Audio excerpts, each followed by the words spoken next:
welcome everybody. Oh, gotcha. Today we have Kellie George. She's going to talk about how our relationships build successful business relationships. So communication is the key. So that's why she wanted you all up here so you could hear her and she could communicate with you. But with that, I will let her take it away. Make sure that you're turned on. And okay, we ready? Give me a little test and we'll see how the sound level is. So good afternoon. Thanks for coming today. I really appreciate your time. I know your time is valuable. And so what I want to find out a little bit, I'm going to want to find out some things from you as well so that I know that I'm adding value to the time that you're spending here. So I'm actually sixth generation to Reno. I left for 16 years. Swore I would never come back. And I've been back now for going on 21 years. And there's a reason that they call Reno the biggest little city. And that is because I can find out a lot about you just by asking one simple question. And that question is so did you go to school here? And it'll either be no, it'll either be yes, I went to UNR, or it'll be yes, and they'll say the high school that they went to. And I know a lot about you right in that moment. Normally, just so you know, if somebody went to high school here, they know somebody that knows somebody that knows somebody. It just is what it is. If they've been here since college, they probably have a good network going, but not as many as brother or sister relationships that you find with local people who know each other in high school. And if they're new to the community, I met some of you that are new to the community, and welcome. We're glad you're here. You're building relationships at a different level and different networking than somebody who might be local. But what is important that I find is that in your business, the relationships that you make can either make or break your relationship. There are people that I know from a younger age that I still don't trust to this day. Chances are I'm not going to be doing a lot of business with those individuals. But I know a lot of business owners who I went to school with, who I trust and respect. And the respect and trust is mutual, and we're able to support one another in a community. And that's really what business is about, is being able to build the relationships that you need to grow your business from point A to point B. Because I'm going to assume that none of you can run your business just by yourself without any customers or any relationships. If you do, please let me know, because I'd be curious how you're doing that. So I went and got my certification from John Maxwell. You may or may not know who John Maxwell is. John Maxwell has been identified by Inc. magazine for many, many years now as the international leadership guru. And the reason what I believe makes John so great is one, he's been doing this for multitudes of years.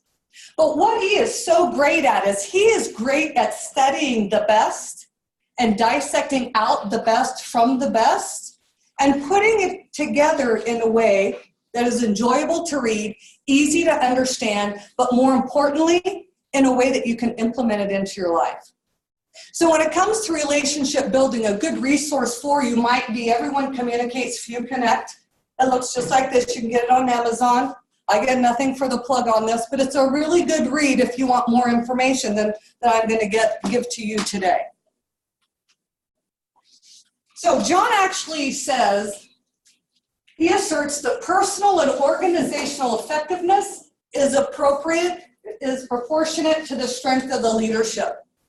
And that in order to become better leaders, each of us must personally grow as leaders. And as a result, we help others to follow suit. So growth, what a great thing. You know, I was at a point in my life, I've been doing sales and business development for over 35 years. And I know it all, done it all, been there, inside sales, outside sales, telephone sales. I know what I'm doing. So I was done at the end of my learning and growing. Why? Because I'm done. I'm over it. I really just want to kind of kick back a little bit and implement the skills that I have. That was my attitude about 6 years ago. And then I had a friend of mine introduce me to John Maxwell, and I realized that I didn't know what I didn't know. And that when I lifted my lid in knowledge, what I gained around me was huge. So growth is a really important thing. I believe you support growth. That's why you're here today. But allowing other people to grow and supporting their growth is as equally as important as your own. So here's what John Maxwell shows leaders. How to get the message across by building a bridge to other people. That cultivating relationships is every bit as important as the message that you craft to deliver. And that by using the principles that we share today, by understanding them, you're going to understand some tools that you're going to be able to use. And then by practicing them, you'll actually be able to take your leadership level and your team to a whole different level. And that's what we're going to do today. So there's basically 5 connecting principles and 5 practices. I don't have time to share them all with you today. This would be like a 4-hour training. And I'm sure you don't all have time for that today. We're here just for a little bit. So I'm going to skim the top and share a couple of them with you that you can take back and share with others. So the first one is that connecting increases your influence in every situation. In every situation. I mean, you think about it. If you have the opportunity to work with somebody you really know and have a strong relationship over somebody that you don't know, that you have no relationship of, you have no idea their work practices, their ethics, or the outcomes they're going to produce, who are you going to choose? Anybody? Someone you know. Someone you know. Someone you know. So it's huge about building the relationship because it will increase your influence each and every time. And the number 1 criteria for advancement and promotion for professionals is their ability to communicate with others. It's proven statistics. Those people who can communicate better with others are more likely to progress farther and quicker than those who do not communicate well with other people. So let me ask you, when you meet somebody new, how do you try to connect with them? You guys out network? How do you guys try to connect with people when you're out and about? Either talk about a common interest or ask them an open-ended question. Common interest, open-ended question. Can you give me an example of an open-ended question? Have you ever had an interest in playing golf? No. Actually, yes, is my answer. But it does. It leads to conversations. Do you know that whoever the person is asking the question leads the conversation? So you want to find out about people, ask conversations. Another great book, John Maxwell, Great Leaders Ask Great Questions. You don't know what questions to ask in what situation, he gives them to you. You can memorize a couple. Okay, that really helps break the ground for people if you're not good in asking questions or know what to ask people, because sometimes the same old question, which I asked all of you, so what do you do? Right? We often hear that when we go out networking. What are some other questions that you might be asking that ask more about a relationship level as well? I like to ask that question because it gives me an insight into why you're here today, what you might be wanting to gain out of it. And that is something that's important to me today. So while you are here, can anybody share with me what it is, why'd you come besides good cookies? I understand the cookies are awesome. What would you like to get out of today with your time? Or on the specific to your attendance, anybody? Yeah, I think for me, just you can always get better at connecting and being stronger at building relationships. Mm-hmm. Sometimes I feel I'm really good at it, sometimes I don't. Yeah, and I know why too. Anybody else? I came because I knew you and I wanted to see you in action. Thank you, Karen. Very sweet, I appreciate it. What else, anybody? Okay, so another question I want to ask you is, are you energized by the process of meeting other people? Or do you find it incredibly draining and stressful when you meet other people? There's a reason you feel that way, right? There's a reason you feel that way, and it sometimes might be the situation. It depends on if I'm at home or it depends on if I'm at work. And how you feel about interacting and meet with people has a lot to do with your personality style and your blend. And I am going to give myself, there's a plug on your back page, Communication Takes Two, and it starts with you. It's a blatant plug. If you're having difficulty in finding out more about yourself, why you have the hurdles that you do in communicating with other people, whether it's the fact that you hate it, or that you find that maybe people aren't responding to you the way that you would like, it's a great course to help you understand more about yourself, and then therefore can understand more about others and who you're engaging with. So I can help you with that. A lot of people don't necessarily like engaging and going to network functions, which is why when you go to a network function, you'll see those people that know each other, the same business at the same table. It's because a majority of the people don't like it. I happen to be one of those weird people. I love it. I love to meet people. I love to find out what they're doing, why they're doing it, what brings you here. I'm just intrigued with people, so it's easier for me. But I can also help give you tools that'll make it easier for you. And it's really by asking people some questions that you can help identify into who they are. So in your workbook here, you'll see that successful US presidents exhibit 5 qualities, and this is in your book here that you can take a look at. The first one is vision, and that's the ability to cast a vision. Pragmatism, dealing with problems that exist in a reasonable and logical way. Consensus building, of course your team building together. Charisma, this is the Pied Piper effect that you see with presidents when they pull together and they get a group of people together and it creates a Pied Piper effect. And trustworthiness. I can guarantee that if people do not trust you, they are not going to follow you. I mean, how many people do you follow that you don't trust? How many people do you follow that you know are setting everything up for failure? You're going to jump in on that action? Right? You don't. People have to respect you before they trust you. And in doing my mastermind groups that I do, what I find is that people lose respect for other people when those people don't walk their talk, when they don't follow through with what they say they're going to do, when they don't support them. The first thing they do is lose respect. When you don't respect somebody, you typically don't trust somebody either. You've probably heard the saying, people need to know you, like you, and then trust you. Well, there are some people that need to like you, know you, and trust you. Some people need to know you first before they even like you, and then they're going to trust you. I like people. I like everybody. So I'm going to immediately like you, and they'll find out more about you. Okay? But some people don't. They're much more reserved, and they're going to take time to get to know you, and you have to understand the difference of those people and who you're connecting with so that you can build the rapport and trust. Because without trust, there isn't anybody that's going to follow you. Out of these, 4 of the 5 skills to being a successful leader has to do with connecting with others. The only one that doesn't is, of course, the pragmatism, right? So all of these are about connecting with others, and successful presidents know this. And here's what it comes down to. It really starts with your attitude. Connecting with other people starts with your attitude. And the ability to connect with others begins with understanding the value of people.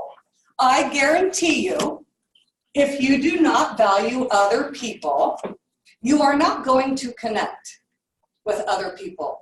And in order to value other people, you have to understand that people have different perspectives and perceptions on how things need to be done. And these have all been part of our being as we've grown up, our religious background, the experiences we've had in life. We all have different perceptions and how we look at everything.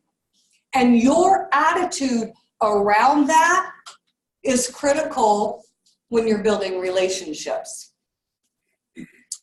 In your workbook, it asks, do I connect best one-on-one, in a small group, or with an audience?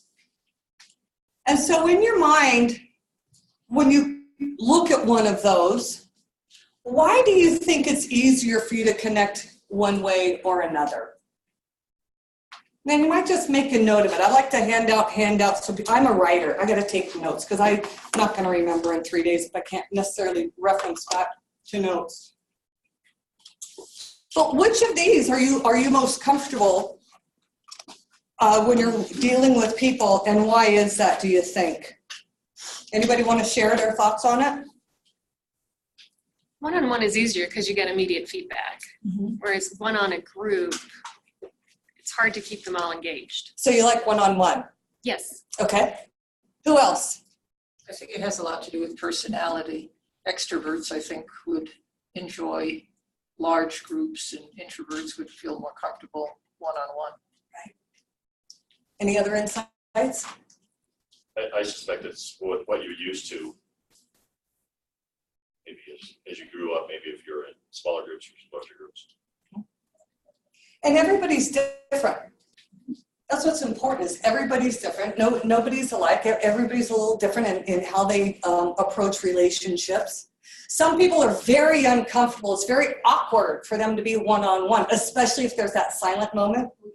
So they fill it with like and the conversation. It's because they tend to be uncomfortable with silence, or sometimes even eye contact. Eye contact sometimes can be very awkward when somebody's staring at you in your eyes, or they're very uncomfortable with it. So they'll look down a lot.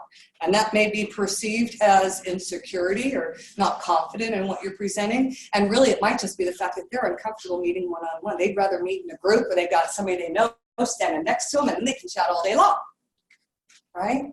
So understanding the people that you're working with, but more importantly, understanding the way that you are most comfortable interacting with other people is a great way for you to begin to build the environment in which you connect with people. So when it comes to influence as a leader, when leaders connect with their people, the results are magical. And that's because I love collaborating with people. And I'm sorry, 4 minds are better than 1. They just are. And so it's really magical when you can put a team together and allow each other to be the best that you can be and collaborate together. And what comes out of that is an incredible synergy. You always know when you've had a meeting like that and you've connected, right? You've been there before. And you've been there when it ain't gone so well, right? Okay. It's very magical. Connection inspires trust and motivates hard work and generates positive momentum. Do you want to know how to motivate other people? Yes. Thank you. You have to put something in there for them. The with them. What's in it for me? People are not motivated if there isn't something in it for them. They can get excited about something for you, but if you want longevity and you want commitment from people, there has to be a win of some sort in there for them personally, either within the work environment, at home, not saying financially, but if there isn't a what's in it for me, motivation level is going to be very low. The other thing that we know about motivation is at its highest point at the beginning of the project or the thought or whatever we're starting. That's when motivation is the highest. We're the most excited about things. Motivation then tends to come down. How do you pick that back up? Add in what's in it for me. So maybe you don't give them all the donuts and coffee up front. Maybe you get some, little things along the way to keep them motivated. Learning to build rapport with others at a heart level yields benefit not only at work, but in your everyday life. Okay, everybody can smell somebody who is not being genuine. I mean, they stand out like a sore thumb. When you see them, you can tell when somebody's not being genuine and they're being more focused about themselves. You have to be genuine. If what you're sharing isn't coming from your heart, it's just coming from your head, your chances of connecting with individuals is going to be a lot less. And here's why. People want nothing more than to be heard and understood. We're very simple creatures. And when we know that we've been heard and we've been understood, we know that people care about us and they're feeling from a heart level. When we know that they've heard us and they've understood, doesn't mean they agree with us, but they've taken the time to listen. Principle number 2, Zig Ziglar states, if you help people get what they want, you can get what you want. I love this statement. My This favorite is, quote. what's that? It's my favorite quote. It's one of mine too. I was so blessed to get to see Zig Ziglar way back when. I had a front row seat. It was so cool. The man is amazing. And when you begin to add value to other people, it's human nature for us to reciprocate. We can't help it. I mean, think about it. When somebody opens the door for you and you're walking through, what do? You tend to hold it open for the person right behind you. Right? It's a reciprocation. So I love to play this game. I love layovers at the airport because, again, I enjoy people. I love to meet people at the airport, and I love to watch people at the airport. But when I'm there and I'm interacting with people, some of the things that I find out about them I find really intriguing. And it's fun to be able to have people share more and more with them that you can then determine what is it that they're doing so well that I might be able to add value in what I'm doing and what I'm adding to other people. So in principle number 2, connecting is all about others and not about ourselves. So rule number 1, the person in the mirror isn't going to be the person that is going to get you to point A to point B all by yourself. Everybody needs a team around them to get from point A to point B. I mean, think about it. When have you ever done anything where you didn't have support from somebody along the way in one way or another? How many things have you really done from point A to point B all by yourself without any support, any input? Chances are very little. And so when we connect with other people and we support other people, again, that reciprocity is huge. So when I'm at the airport, I play this game when I'm going from gate to gate. And I play this game when I see somebody without a smile, I give them mine. And intentional, just a smile. I mean, I don't like it. I just give them a smile. Normally I get she smiled at me. And then I get this awkward back, right? They don't know why they're smiling or why this gal's smiling at them going the other way. But when I notice about the time they get to my shoulder, they're heading the other way, guess what? They got a smile going. And then they look and they give it to somebody else. It's the greatest pass it on game to ever play at the airport, but it works. So what you share with other people, you're going to tend to get mirrored back.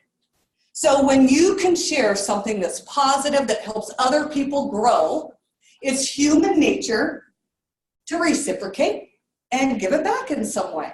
And that's why it's so important, like Zig Ziglar says, that you help as many other people as you can, because karma and the tenfold rule is going to come back and serve you in the end, good, bad, or otherwise, right?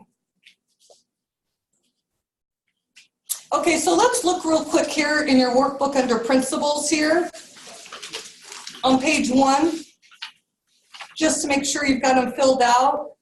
In here, the president's number 1 is vision, 2 is pragmatism, 3 is consensus building, charisma, and trustworthiness. Everybody get that as we're going along here? Okay, cool.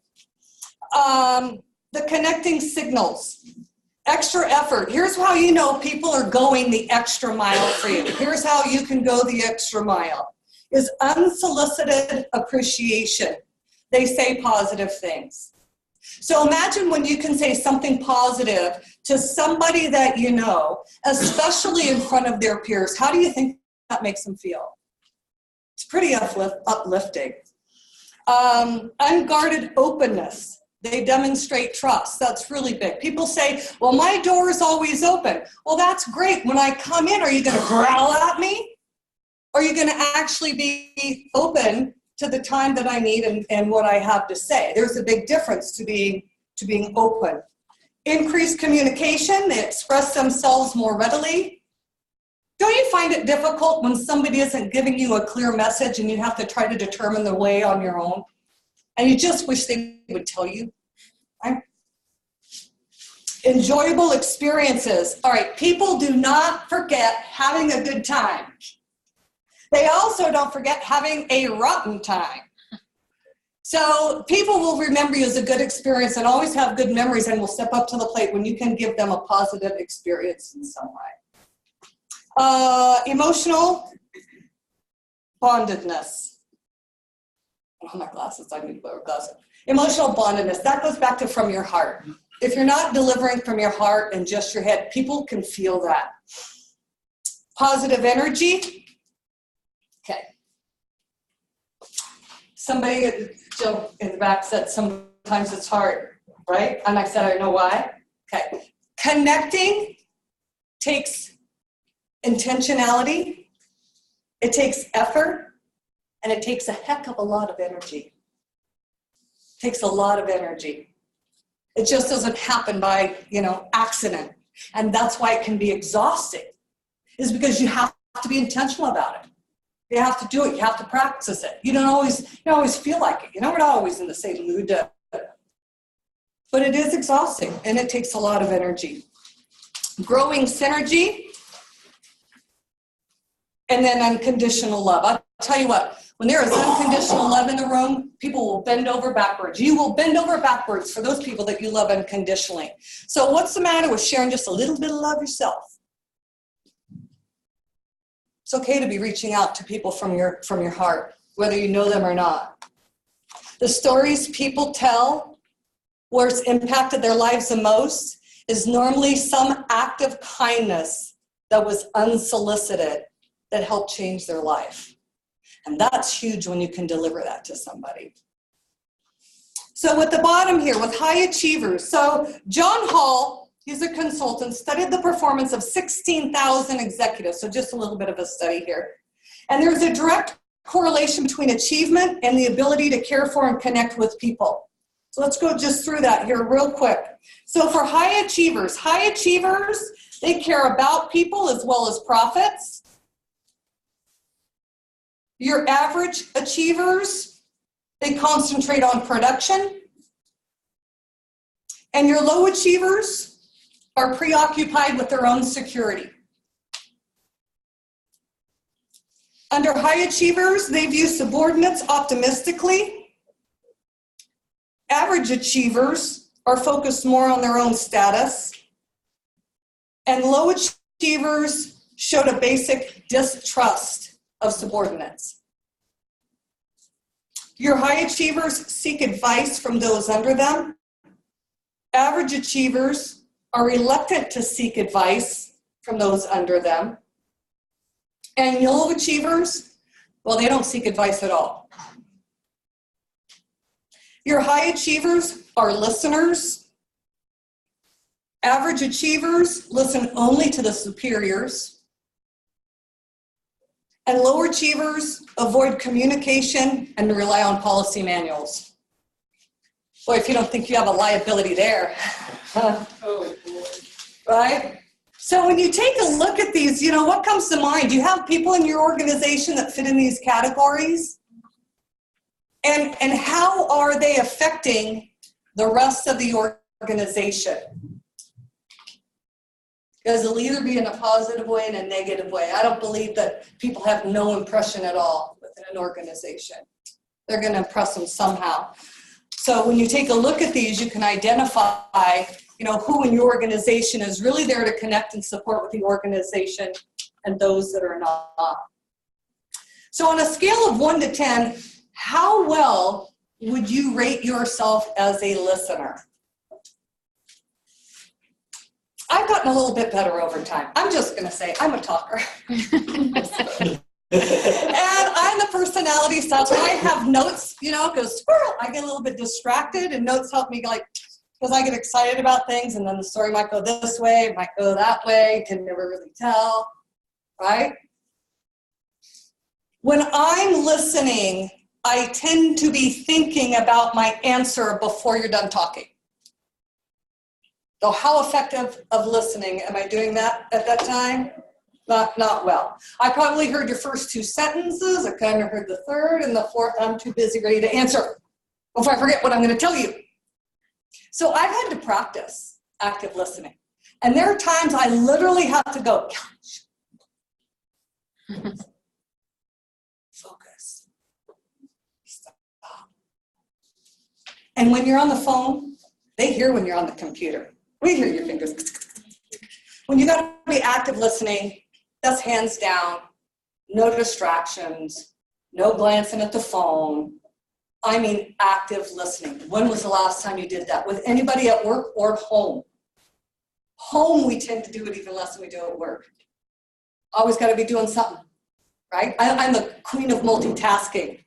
Okay, no, my kids said that I'm the queen of not listening. I was too busy, okay? And it's because I didn't do that active listening part. I have to pay special attention at it. How good are you?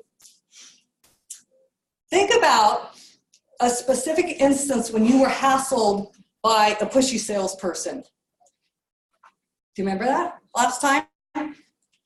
And can you remember any specific behaviors that might have made you feel uncomfortable, I mean? When you're with a pushy salesperson, can you think of a time how you felt? Anybody want to share what that was like? They stand too close. They don't let you get a word in edgewise. They don't answer the question you ask. Just to name a few. Right? And how many of us go to our networking events and say, hi, I'm Kelly. I'm a leadership communication speaker and trainer, and if you need any of needs in communication training for your staff, I would be happy to help you. Here's my card. Okay. Was that exciting for you? That's good. No, yeah. Right? That was all about me. That had nothing to do with you. And that's what you're going to find about connecting. This connecting is all about your attitude about other people. And if you don't value other people, you're not going to connect with other people.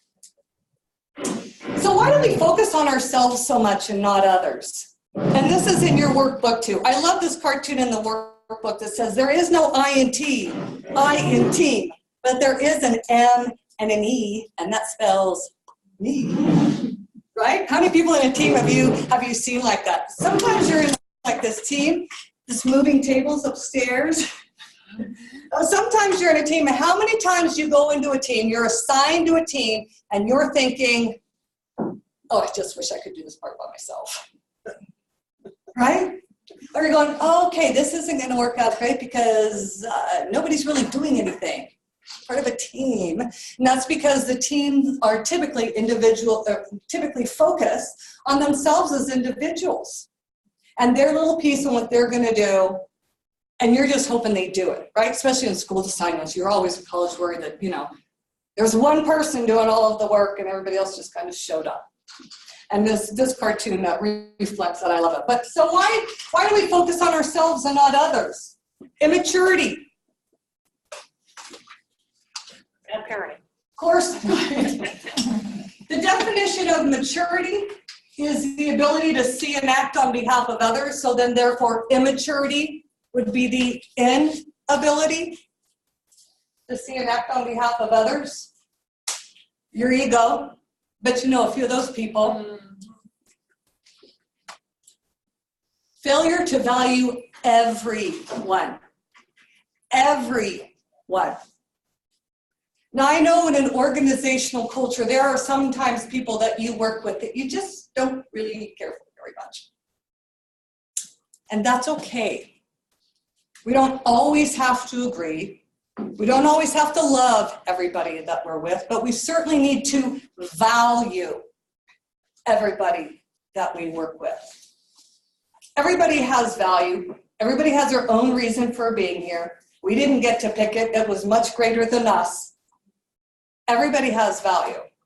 And when you recognize that everybody has value is when you really begin to connect with other people and add great value to other people. But the other reason is we're insecure. Our own insecurities. If they know more than I do, if they're better than I am.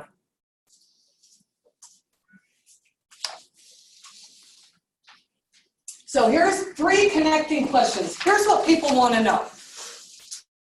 And this is in your workbooks here. People want to know if you care for me. Do you care for me? Because I tell you what, if you don't care for me, I got other things to do. I'm going to go find other people that do care about me. The other thing they want to know is, how can you help me? That's how are you going to add value? What's in it for me? How can you help me? And can I trust you? If I cannot trust you, I will not follow you. Okay? If you can share with people those three things, you will be amazed how people begin to feel about your relationship. What's critically important? Is it talk or is it action? Because people will evaluate the action over the words all day long. And if there is no action behind the words, I've seen it a lot. I've worked in a lot of organizations. Here's who we are. That's great. We went to this great training, and the next weekend, crickets, or the next week, nothing. They don't take that momentum and deliver it in some way that adds value to people. And then that force just chatter, it's just talk. Here's what we want to do. Oh, that's great. Why don't you try practicing it? Okay? The impacts will be much greater and much more long-lasting. So, as a leader, if you want to communicate with others, you are not number one. You must shift your focus from you to other people. And the best communication, concentrate on the needs of the audience, and they factor that in. That includes meetings. When you're delivering a meeting, are you just delivering it from the company perspective, what you need? Or are you delivering it from a way where you can get them involved? You can get them engaged.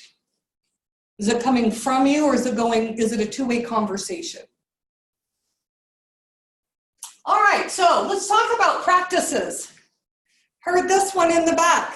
How do I connect with people? I try to find something in common with them. Right? That's a great thing to do, is find common ground. So think about your best friendship. What commonalities do you have when you're together? Those people that are just like, you can't wait to go hang with these people because they are your people. What's in common for you there? Which of your teammates at work or people that you work with seem to be the most opposite of you? And despite the differences, you still share some sort of common ground that allows you to work together. Why do you think that is? What do you think that connection piece, that common ground is? And if you can do it with that individual, you can do it with anybody, and you can do it with everybody. Finding a common ground. Asking questions is a great way to find a common ground. Asking people about their lives and what is important to them in a non-threatening environment is a great way to find out about people. Simple question, what's important to you? And why? Why is that important to you? So Larry King, biggest question he uses all the time to dig deeper is why? Why do you think that? Why do you believe that to be true? They're like, what do you know that for? But why is that? And it opens up conversation for more dialogue. And when you're a good listener, you're going to learn about what people value. And when you learn what people value, you can then therefore add value. And when you add value to people, what happens? They add value back, right? So it goes around, comes around rule. All right, so connectors connect on common ground, and it's difficult to find common ground with other people when the only people that you're doing is talking about yourself. Chamber networking kind of events, exactly what I'm talking about. If you're going out to connect with people to build your business, and all you're doing is talking about yourself, I'll bet you your ROI on that day is very, very low. When you can find other people and you can add value to them, okay, it begins to reciprocate. So here's what I do. When I typically walk into any networking event, I ask about them all the time. What do you do? Why do you do that? In outside sales, hi, I'm your neighbor. Who are you? What do you do? Because here's what human instinct is, to reciprocate. So when they're done talking all about them, and some of them you'll get this feel, I do this, and if you need, that's okay, I actively listen. Cool. Guess what's going to happen next? They're gonna say, so what do you do? And there's my door, okay? But I've already built a rapport with them just simply by active listening, finding out their needs, finding out who they are, finding out why they're there. And then, if I can hook them up, if I can't use their product or service, but I know somebody that can, I hook them up. I just added value. I can't buy, I have no need to buy from you today, sorry. I know somebody that does. That's equally as valuable, right? So how we add value depends on whether you're focusing on yourself or focusing on other people. And if you are always, how can I add value? How can I add value? Everything else is going to do the karma tenfold rule effect. Why? As human beings, we can't help it. We're going to reciprocate. So, choices to finding a common ground. Availability. So, availability, I'll choose to spend my time with other people. Are you find yourself available or not? Are you out and about like you should be or not? Listening. I will listen my way to common ground. Questions. I'll be interested enough to ask people questions about themselves. Thoughtfulness. I will think of others and look for ways to help them. Openness. I will let people into my life. That's a biggie. Now, some people are more introverted. They don't want to be friends with everybody. And that's okay. But speaking from your heart and being open to other people will help you cultivate and build relationships. Likability. Do you care about people? If you don't care about people, other people will recognize that. Humility. I will think of myself less than I think of, and I'll think of others more. And adaptability. I will move from my world to theirs. How many times have you done that? Do you look at things from your own perspective, the needs of your own organization, or do you take a look at what your clients' needs are and how well you're servicing them? Are your processes and procedures designed around you and what makes your company work better, or is it designed around your customers and those you serve so it makes it easier for them? Where's your focus within your organization? When attempting to bridge a communication gap, don't start with about you and your opinions. Everybody's got one. I got lots of them, just ask me. Share them with you anytime you want, okay? But that's not how you connect with other people. People don't want to hear my opinion. And like I said, I have a lot of them. What's more important is their opinion. And when I learn what their opinion is, then it allows me to maneuver in a way that adds value to what they're looking for. And if not, pass them on to the person that can. Move to where your other person is and look at it from their perspective. Everybody has a different perspective lens. You do not have to agree with it. My niece, God love her, has a different perspective lens than I do.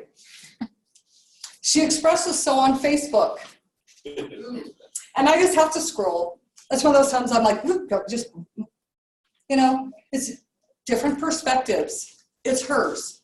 It doesn't have to be the same as mine. And you can see all the replies. I mean, social media is great for that, right? You can just see things going, right? Willingness to see from another's point of view. And then the next practice is simplicity. In your workbook, you make sure I got all your stuff in here for you to fill in. Practice 1, common ground, connectors. The first one is assumption. Barriers to finding common ground is assumption. I already know what others know, feel, and want. Really? Arrogance. I don't need to know what others need, feel, or want. 3, indifference. I don't really care what other people think or want. And the 4th one is control. I don't want others to know what I know, feel, or want. Control sometimes is a feeling that gives people a feeling of power, And if they share that information with and knowledge with other people, they lose their power. And that's a really sad thing when they hold on to things, and you need to delve in deeper with people who can't relinquish that information. Normally the reason they're not relinquishing it is because they're insecure. For some reason or another, they're insecure in their position, losing it, not being good enough, whatever it is. By adding value to those people, you'll find that they soften up just a little bit, and it gives them that security that they need to know that it's okay to share that knowledge with other people. You don't have to be the keeper of everything, right? The more you share, the more you get back. Okay, connectors keep it simple. Here's the thing. Life is difficult enough, right? We all have a lot of things to do. So the least we can do for other people is to keep things simple. So when you give somebody a directive or a task and you're sharing that information with them, what do you think they do when they leave that conversation? They go back to their work cubby and they go, oh my gosh, what is it? How do they actually want that? Am I going to get it right for them? Did I get everything included? And they're going to stress over whether or not they're going to get it right for you, and does it include everything. So keeping it simple for people is really important, because we're stressed out enough. And we're going to stress ourselves out in fulfilling whatever that is, because we want to make it right. We want to look at how we do things. So that in itself is stressful. So when have you listened to somebody smart, say, you know, perhaps a professor, and they've spoken a language just was like, went right over your head. Oftentimes you come new in an organization, they're talking in acronyms, right? And you're like, I should probably know this, like in math when they came back from summer, the teacher says, okay, you all remember this. And like you should just know what those acronyms are. It is so intimidating. And we just talk like it's our language. So again, we want to keep it simple for other people. Which teacher taught you the most in school or college? And how did that teacher make it simple for you to learn? I don't think he did. Huh? I don't think he did. I think he challenged me probably more than any other professor. Right? It was mean. So scary. He motivated you through intimidation. I wouldn't say Kinda? intimidation. It was definitely a challenge. A challenge. Definitely. Challenged you. And you probably needed it. I respect that. Don't get me wrong. Right? Right?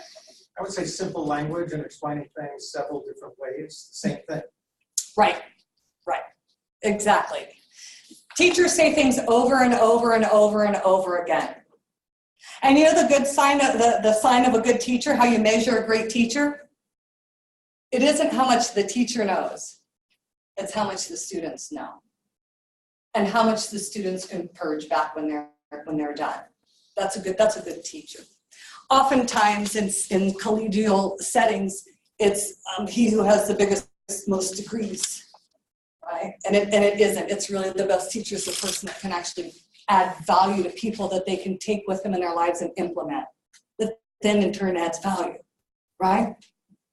So keeping it simple, there's 4 components connecting through communication.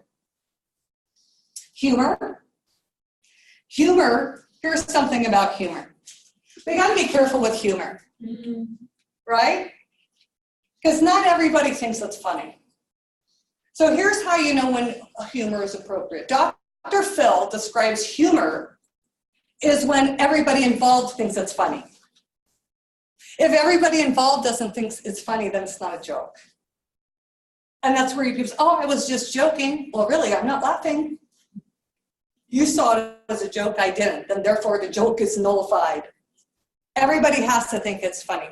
So humor can be added, but you need to be careful with humor as well. Heart. You have to captivate people's emotions. If people aren't emotionally invested, they aren't going to be invested for the long term. How have you filled their heart? What's important to them? It's an easy question to ask people.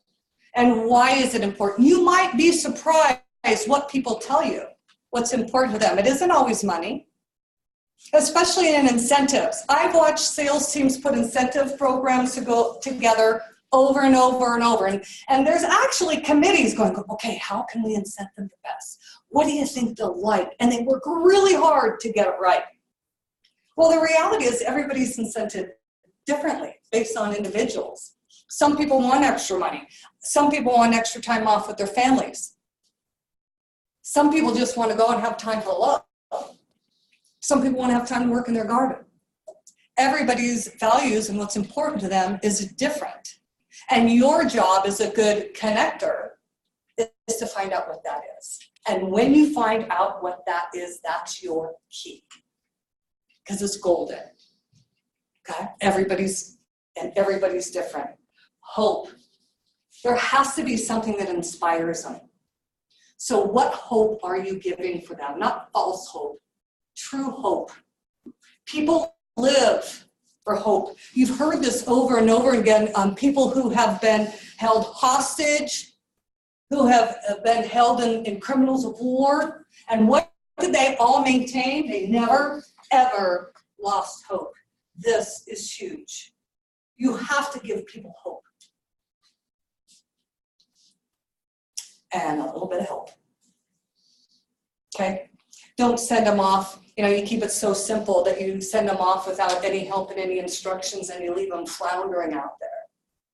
Right? You got to give them the help. And that's something that's going to assist people that's tangible. When you can give them something that's tangible, that's significant. And I'm not saying money. It may be something small. But when it's tangible, they can hold on to it. They can reflect on it. They can remember it. It doesn't go away. It's tangible. And that's important when you can do that. So there's 3 S's. And this is in your book as well. The first one is to keep it simple. Keep it simple. Say it slowly. And try this one. Have a smile. Do you know the level of stress goes way down when you give somebody a smile? Because we mirror, we can't help it. That's why I do the smile test in the airport. Because I tell you what, if I did this, and everybody, when I went down there, I'd probably get this in return. Like, what's that thing so ticked off about? Okay? And then they'll be doing the same thing. You can't help it. We mirror people. So give them a smile, stress level. Why? Oh, they're happy. Everything's happy. I don't have to worry about that. I got all these other things to worry about. So here's the art of simplicity. Talk to people, not above them.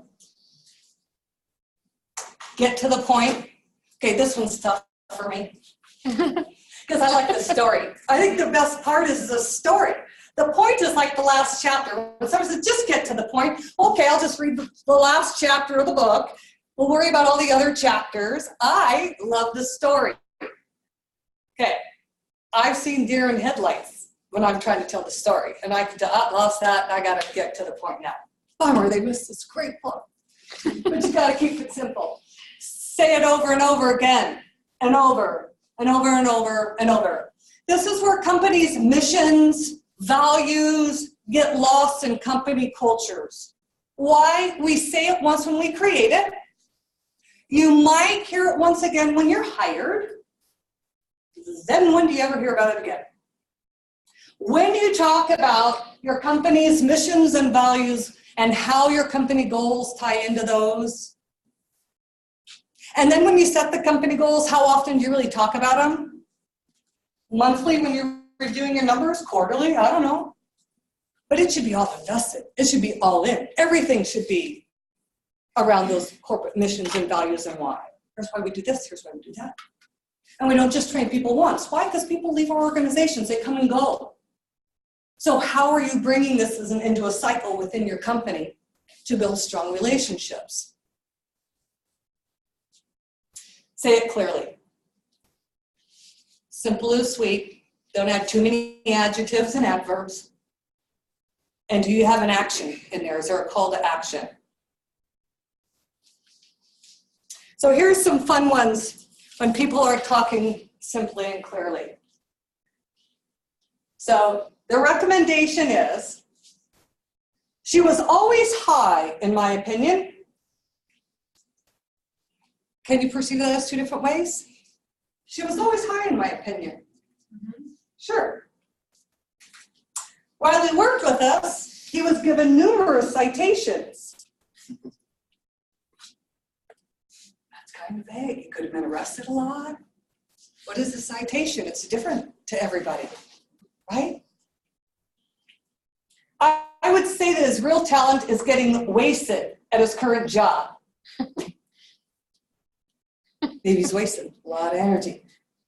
You simply won't believe this woman's credentials. He would always ask if there was anything he could do. Oh, was he wondering or was he questioning? When we're really vague around our questions and our comments, the interpretations of that can be all over the place. And so when you're working on building relationships and connecting with people, try to keep it simple so that there isn't dual meaning in what you're sharing with people.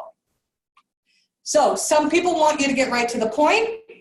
They want to know, what is it we're doing? And is that even possible? There's another group that wants to know who's doing it and are we going to have any fun? There's another group that wants to know what is it that we're doing and do we have enough time for that?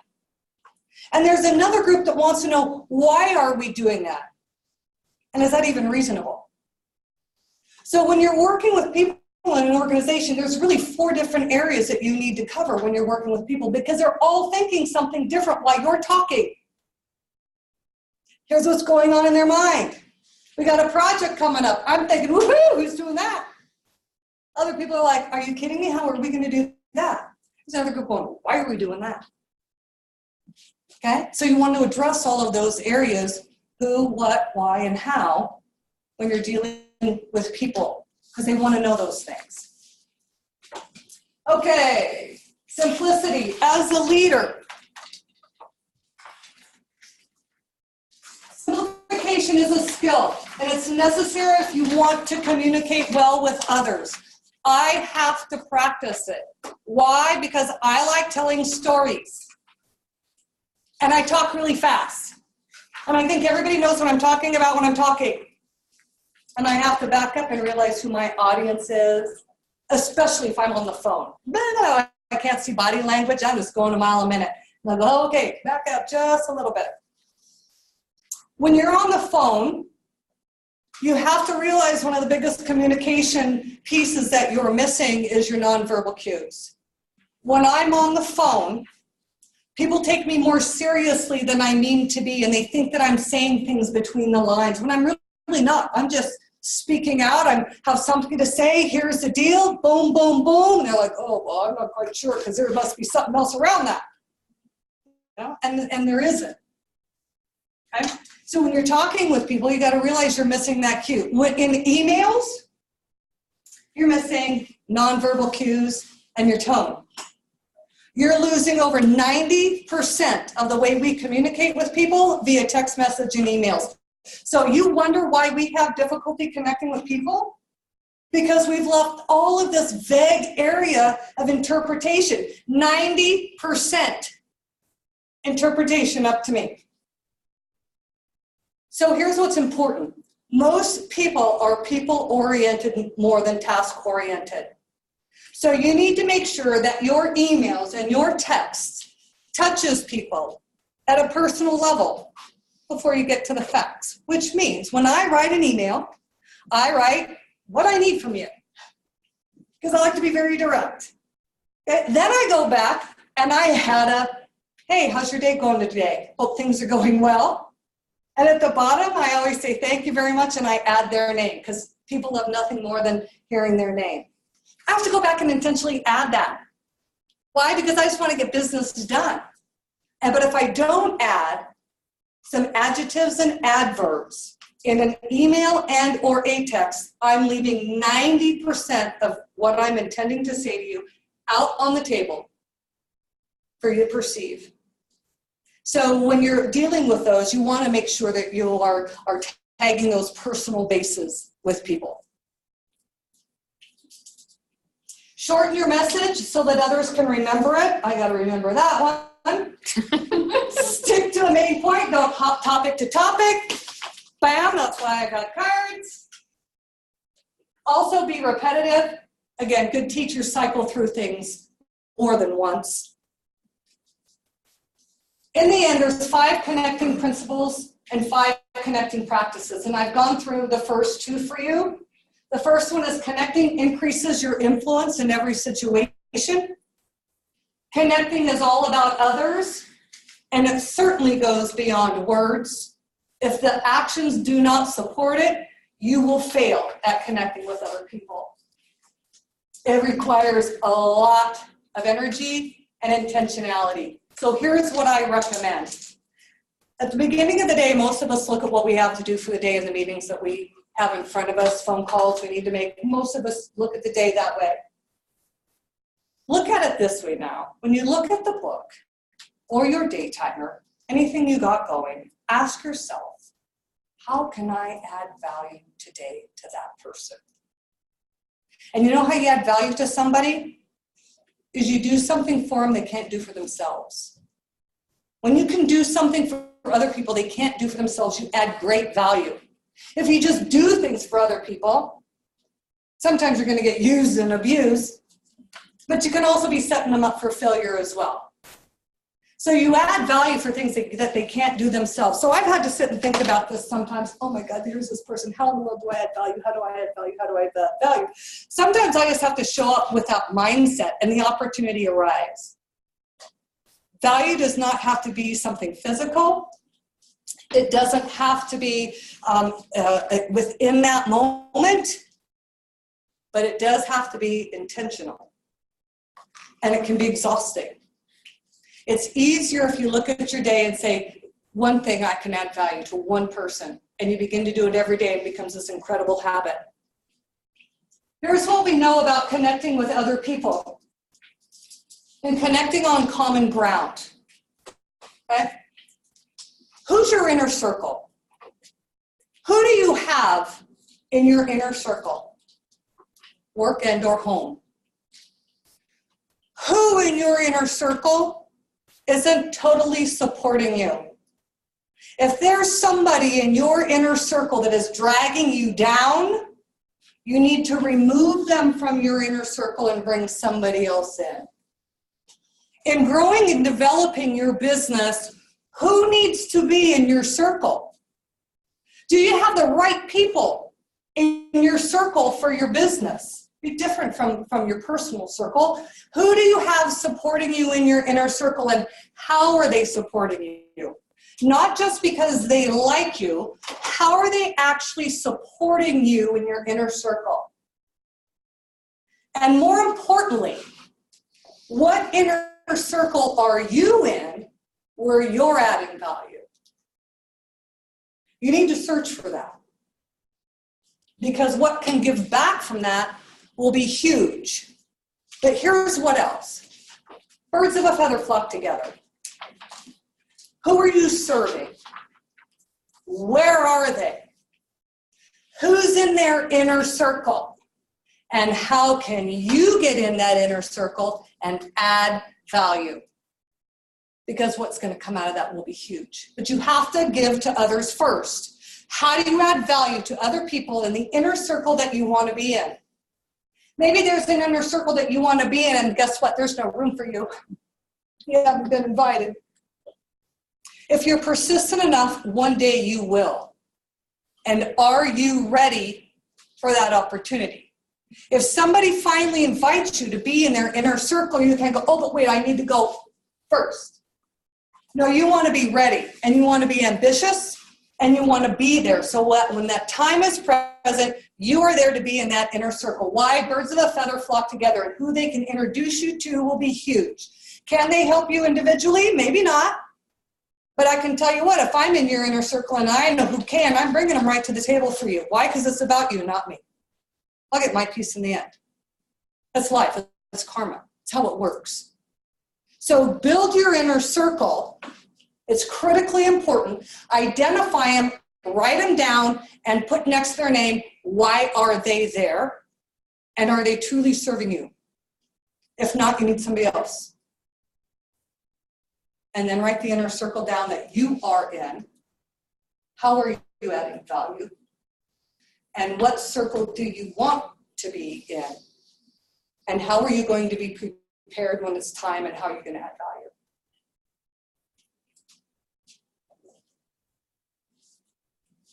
Let me ask you, with some of the information that I shared with you today, what are some of the key pieces that you think that you might be able to take back and deliver today? Be clear in your communication and listen well. I have to practice every day. Anybody else? Keeping it simple, watching out for perceived double meanings, or maybe there is one. Yeah. The email tip is bigger for me. I've got the same problem. I want to just kind of get right down to it and move on. But have to step back and kind of personalize it a little bit more. Something I got to work on. Yeah. How many times you get the text and you look at it and you go, "Are you kidding me?" and then you realize, no, that's not exactly what they meant. I've done that, especially with the kids. What else? Anybody else? Well, I truly appreciate your time.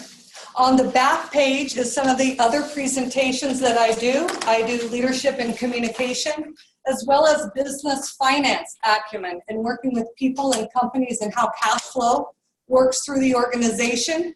So if you feel you have teams that don't understand that and they work in their silos, not understanding how they impact the bottom line, that is a great one for that. As well as helping to build sales teams and improve communication. So again, if you find it difficult to communicate with other people, or finding other people communicating with you, you're just not quite connecting, Communication Takes Two is a great one. And I just appreciate your time being here today, so thanks so much. Thank you. We have a few minutes for questions. Okay. Does anybody have any questions? Got a few minutes? All right, well, I'm going to be here a little bit after, so, I love to share with people and hear back. I love working with people, and I always learn. In doing things like this. So, again, I appreciate your time and you taking the time to be here, so have a super day. Thank you. Thank you, Kelly. That was really a lot of information, actually. But simple practices, you just have to keep practicing. So thank you all for coming. Next month, we're going to have Stephen Key. Stephen Key has been an IP attorney, but he actually talks about how to license your IP. So it should be a very interesting talk. He's got 3 books on this, so we're really thrilled to have him. He lives up at the lake, and he agreed to come down and talk to us. So thank you all for coming. See you next month.